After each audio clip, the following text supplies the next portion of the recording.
नमस्कार साथियों, पॉलिटेक्निक पाठशाला में आप सभी का स्वागत है। अब आपको स्टेपर मोटर पढ़ाएंगे। स्टेपर मोटर में यह एक छोटे साइज की कंट्रोल मोटर है। यह एक छोटे साइज की कंट्रोल मोटर है। यह एक छोटे साइज की क्या है? कंट्रोल मोटर है। ठीक है। इसका प्रचालन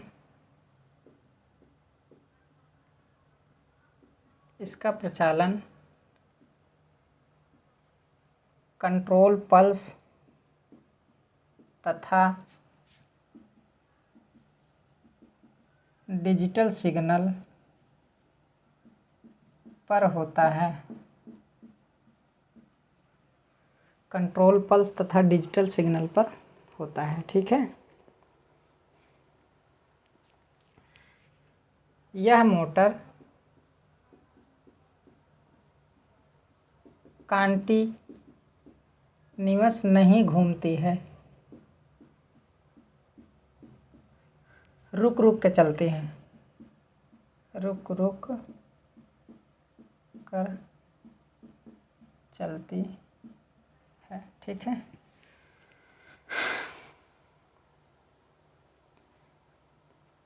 जब इसके स्टेटर को कोई एक कंट्रोल सप्लाई दी जाती है, जब इसके स्टेटर को कोई कंट्रोल सप्लाई दी जाती है, कंट्रोल सप्लाई दी जाती है, तो इसका रोटर एक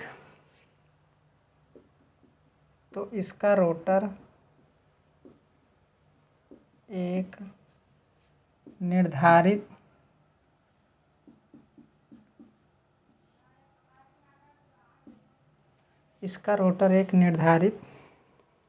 स्मॉल एंगल पर घूम जाता है।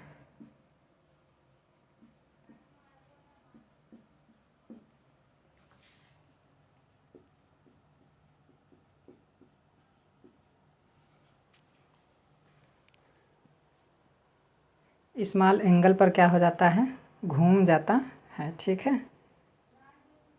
जिसे एंगुलर स्टेप कहते हैं, जिसे एंगुलर स्टेप कहते हैं। इसलिए इस मोटर को स्टेपर मोटर कहते हैं। इसलिए इस मोटर को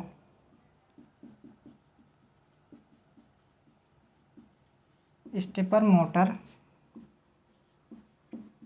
कहते हैं। ठीक है। इसलिए इस मोटर को स्टेपर मोटर कहते हैं।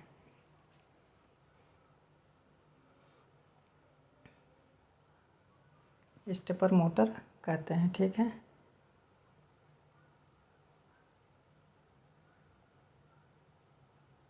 ये मोटर कुछ इस तरीके से घूमती है ना कि जैसे मान लीजिए इस स्टेटर में सालिएंट पोल बने होते हैं। तो एक सालिएंट पोल में जब सप्लाई दी जाती है तो मान लीजिए हमारा रोटर जो है 15 डिग्री घूम गया। फिर दूसरे सालिएंट पोल में जब सप्लाई दी जाती है तो फिर 15 डिग्री घूमेगा।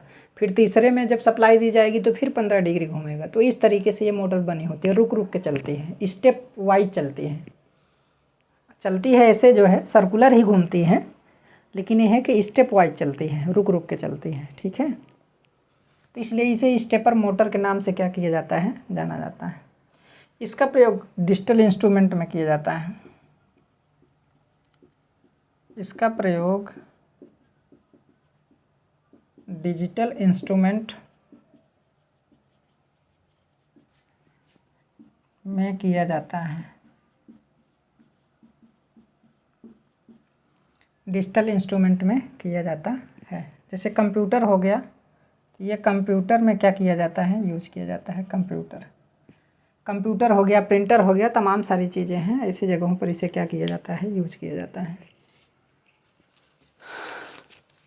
इसको मैं मिटा दे रहा हूँ, आप लोग लिख लीजिएगा।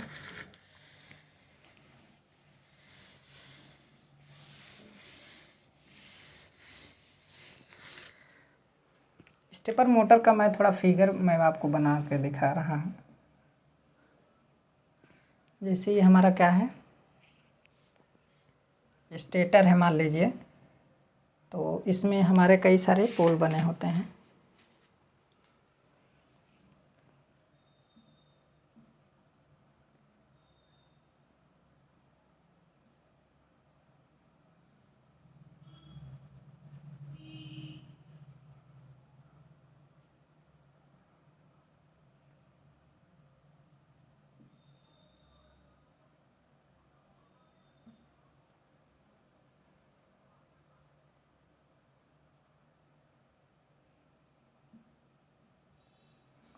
ऐसे इस पे पोल बने होते हैं, सालियन पोल ऐसे।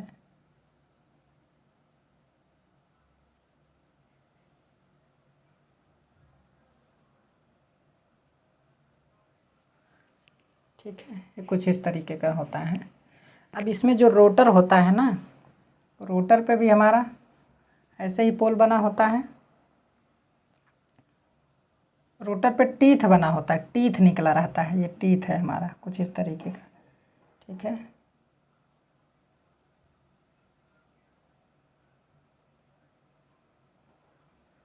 ऐसी पोजीशन में होता है।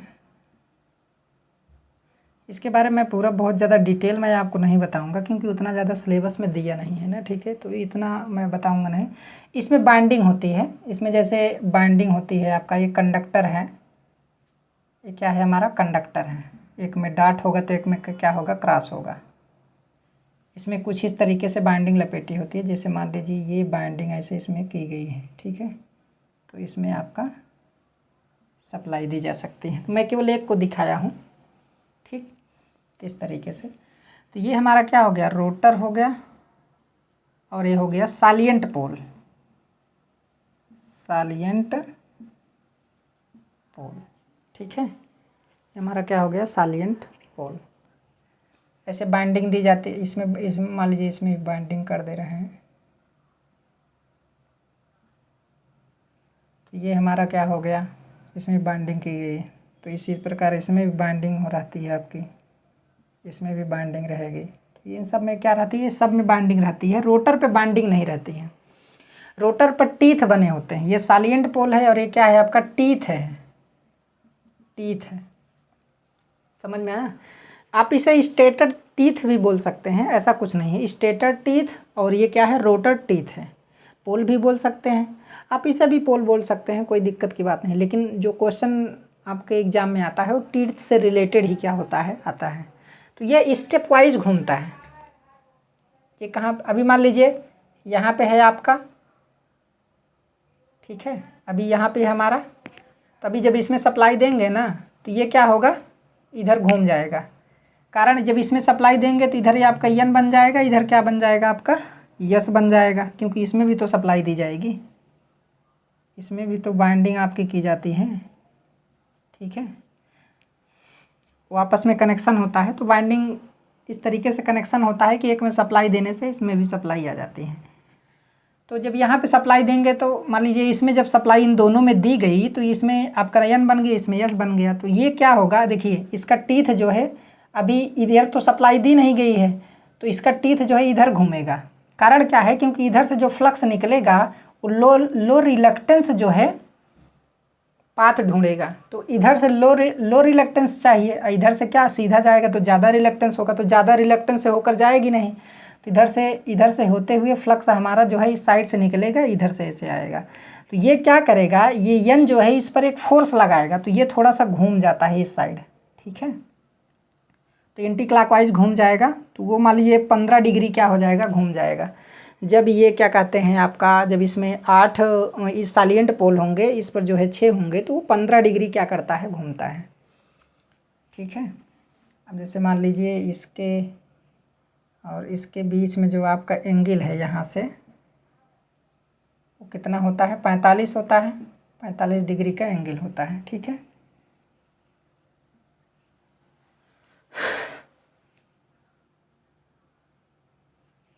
पैंतालीस डिग्री का क्या होता है, एंगल होता है।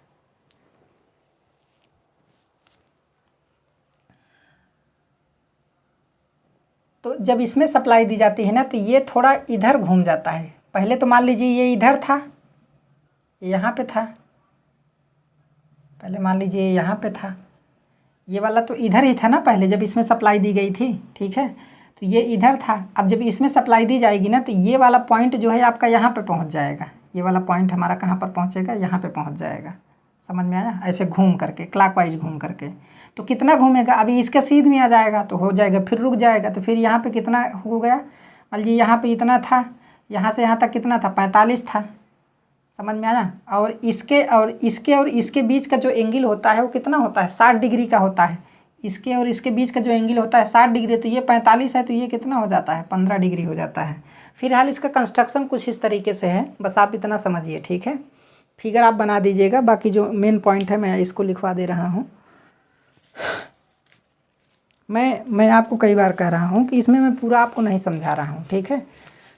इसमें पूरा आपको समझने की ज़रूरत नहीं है ना, तो इस तरीके से फिगर ही जो है आपके बुक में दिया गया है।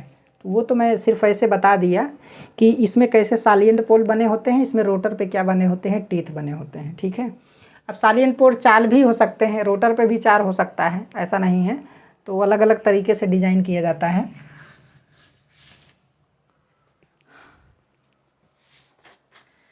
तो स्टेपर मोटर टाइप्स,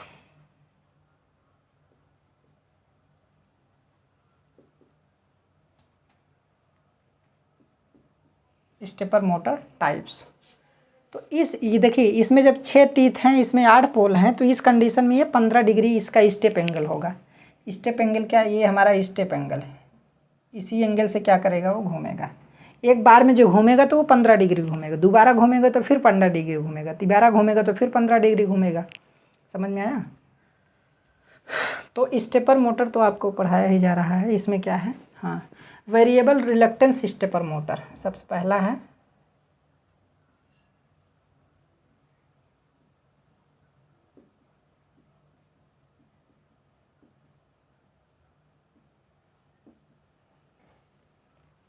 तो वेरिएबल रिलक्टेंस स्टेपर मोटर में 2 डिग्री से लेकर के आपका कितना है, 15 डिग्री इसका स्टेप एंगल होता है, स्टेप एंगल, ठीक है। अब दूसरा मोटर क्या है आपका, परमानेंट मैग्नेट स्टेपर मोटर।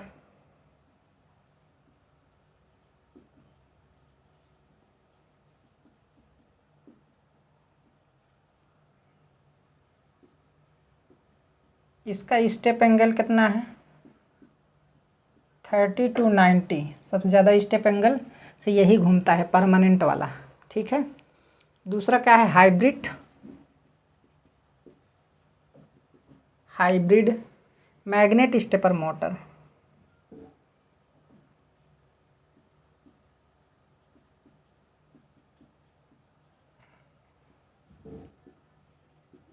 इसका जो एंगल है बहुत कम है, आपका 1.5 डिग्री टू आपका कितना होता है, 2.5 इतना होता है, ठीक है।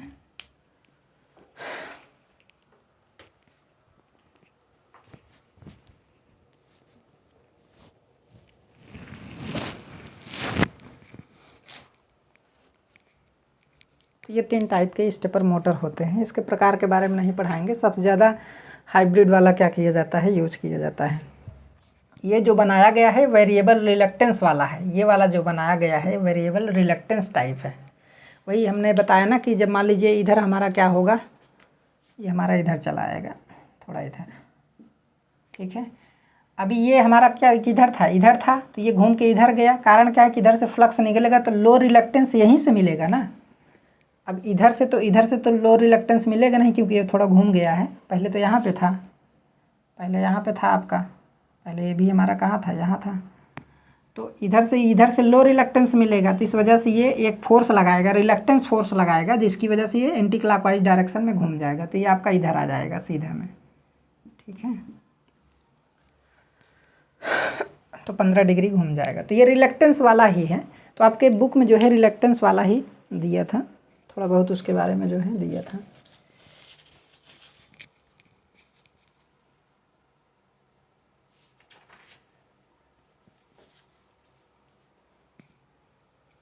इसके बारे में कुछ पॉइंट है, उसी के बारे में डिस्कस कर देते हैं।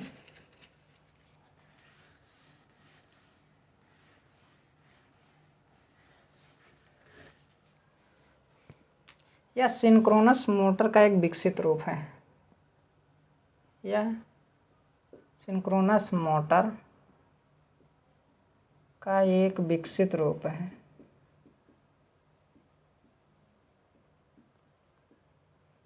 सिंक्रोनस मोटर का एक विकसित रूप है। यह एक पोजीशन कंट्रोल डिवाइस है। यह एक पोजीशन कंट्रोल डिवाइस है। पोजीशन कंट्रोल कर रहा है ना, डिवाइस है। ठीक है।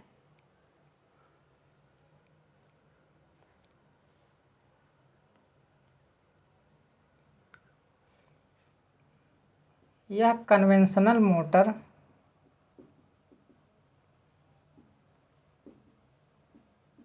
की तरह नहीं घूमती है। यह कन्वेंशनल मोटर की तरह नहीं घूमती है। स्टेपर मोटर का रोटर डिस्क्रीट मूवमेंट करता है। स्टेपर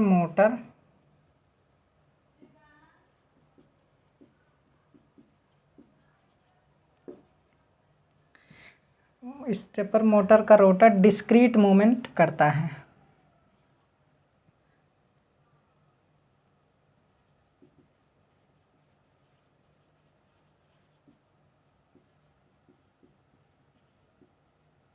डिस्क्रीट मूवमेंट करता है, ठीक, मतलब रुक रुक के गति करती है। यह प्रत्येक पल्स दिया जाता है ना, पल्स के लिए एक स्टेप चलती है। एक स्टेप चलती है।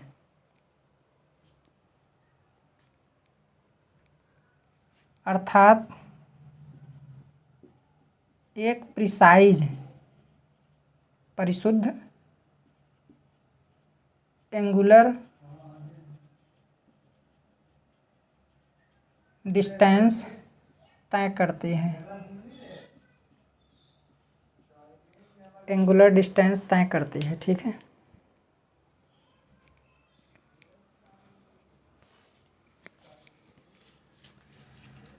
इसको मैं मिटा दे रहा हूँ,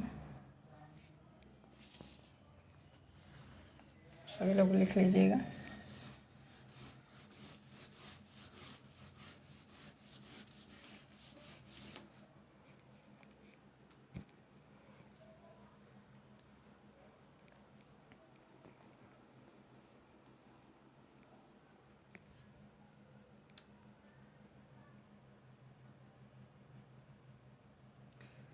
permanent stepper motor, permanent magnet type stepper motor high step angle की दूरी तय करता है। हाई स्टेप एंगल की दूरी तय करता है, ठीक है। हाई स्टेप एंगल की दूरी क्या करता है, तय करता है।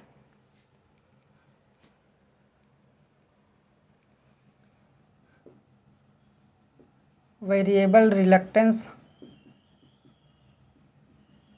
स्टेपर मोटर लो स्टेप एंगल की दूरी तय करता है।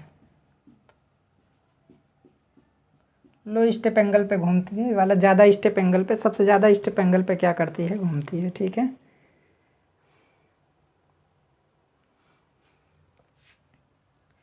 परमानेंट मैग्नेट पीएम मतलब परमानेंट मैग्नेट टाइप स्टेपर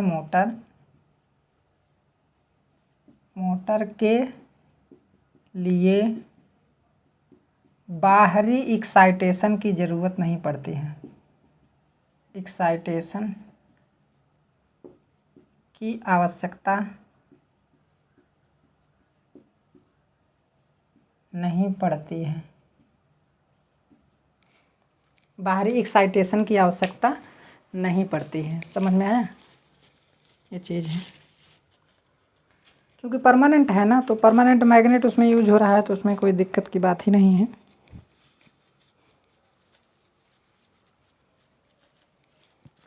इसमें कम पावर की आवश्यकता होती है। इसमें अन्य की अपेक्षा, अन्य मतलब स्टेपर मोटर की अपेक्षा, अन्य स्टेपर मोटर की अपेक्षा इसमें अन्य स्टेपर मोटर की अपेक्षा कम पावर की आवश्यकता होती है।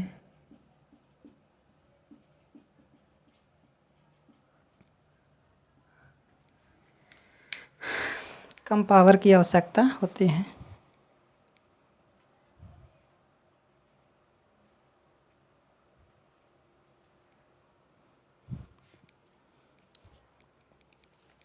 ठीक है, तो ये हो गया। अब इसका मैं एप्लीकेशन थोड़ा लिखा दे रहा हूँ।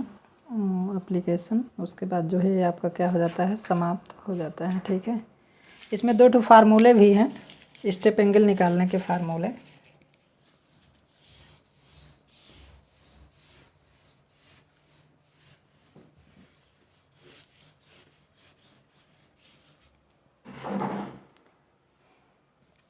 तो स्टेप एंगल बराबर होता है, पहला फार्मूला, स्टेप एंगल बराबर 360 बटे जो है क्या होता है,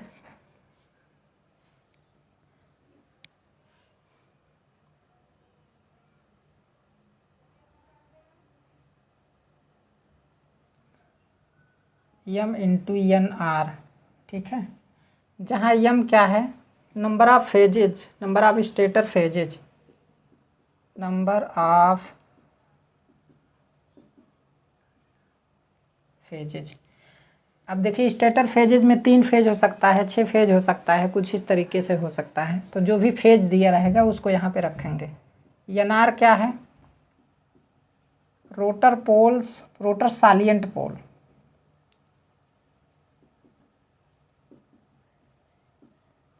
रोटर पोल लिखिए, कोई दिक्कत की बात नहीं है।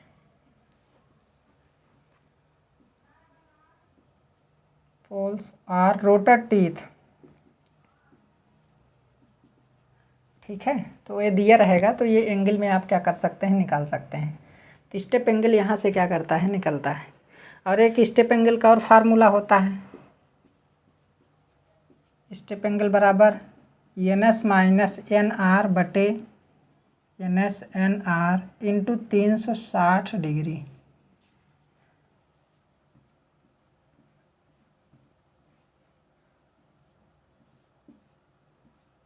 Into 360 degree.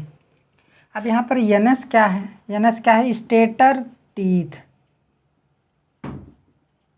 और एन आर क्या है आपका, रोटर टीथ। ठीक है, एन एस हमारा क्या है, स्टेटर टीथ है, और एन आर क्या है आपका, रोटर टीथ है। ये हो गया। तो यहाँ से भी आप क्या कर सकते हैं, स्टेप एंगल को निकाल सकते हैं। और स्टेप एंगल को बीटा से आप रिप्रेजेंट करते हैं। बीटा क्या है, स्टेप एंगल। तो यहाँ पे आप बीटा भी लिख सकते हैं, कोई दिक्कत नहीं। कहीं कहीं अल्फ़ा दिया है, कहीं कहीं बीटा दिया है, वो अलग अलग दिया है रिप्रेजेंटेशन, उससे कोई दिक्कत की बात नहीं है। इसका एप्लीकेशन मैं आपको अगर बताऊं तो इसका एप्लीकेशन कहाँ होता है, जैसे प्रिंटर हो गया, रोबोट हो गया, इन सब जगहों पर इसका क्या किया जाता है, यूज़ किया जाता है।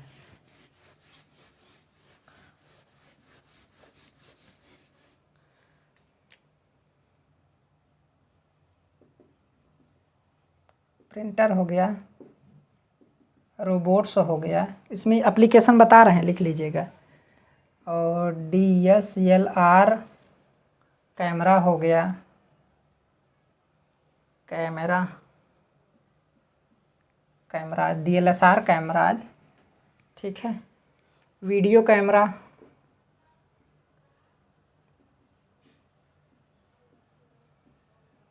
वीडियो कैमरा हो गया, इनग्रेविंग मशीन हो गया,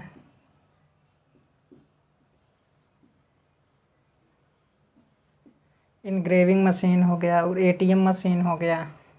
एटीएम जो पैसा निकलता है ना, रुक रुक के, देखिए नोट धीरे धीरे रुक रुक के क्या करता है, निकलता है, तो उसमें स्टेपर मोटर ही होता है। ATM machine ETC। तो ऐसी जगहों पर जो है हम स्टेपर मोटर का ही क्या करते हैं, यूज करते हैं। तो मशीन सेकंड आपका यहीं पे क्या हो जाता है, समाप्त हो जाता है। अब अगले दिन से जो है आपका SGP का चैप्टर स्टार्ट हो जाएगा। यह कुछ शायद सर के कुछ पढ़ा कर वहाँ पे छोड़ दिए हैं, तो उसके आगे से स्टार्ट होगा, वो भी सिलेबस आपका कंप्लीट होगा। ठीक है, आज की क्लास यहीं तक, धन्यवाद।